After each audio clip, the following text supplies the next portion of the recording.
ছিল গ্রীষ্মকালের। দিনটি ছিল বেশ গরম। একটি ঘাসফড়িং মাঠে লাফাচ্ছিল। সে আনন্দের সাথে গান করছিল। একদল পিঁপড়ে পাশ দিয়ে যাচ্ছিল। তারা খাদ্য বীজ বহন করছিল। এই ভারী জিনিস নিয়ে তুমি কোথায় যাচ্ছ? একটি তৃতীয় বীজ। আমি এটা বহন করছি। কেন তুমি আমার সাথে আসছো না? কেন তোমরা এত কঠিন পরিশ্রম করছো? আমার সাথে গান করো। শীতের জন্য খাবার জমা করছি। তুমি আসতে পারো ও জমা করতে পারো। আজ খুব সুন্দর দিন, শীত এখনো অনেক দূরে।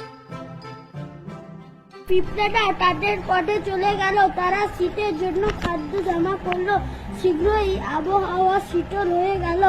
ঘন সাদা বড় মাঠের সব খাবার ঢেকে দিল। ঘাসফড়িং মাঠে কোনো খাবার পেল না। সে পিঁপড়ের কাছে গেল ও খাবার চাই। তুমি শীতের জন্য খাবার জমা করনি? না, আমি খাবার জমা করার সময় পাইনি। শুধু আমি খেলছিলাম ও গান করছিলাম। তুমি খুব অলস ঘাসফড়িং। আমরাও তোমাকে কোনো খাবার দিতে পারি না। এগুলি আমাদের শীতের খাবার।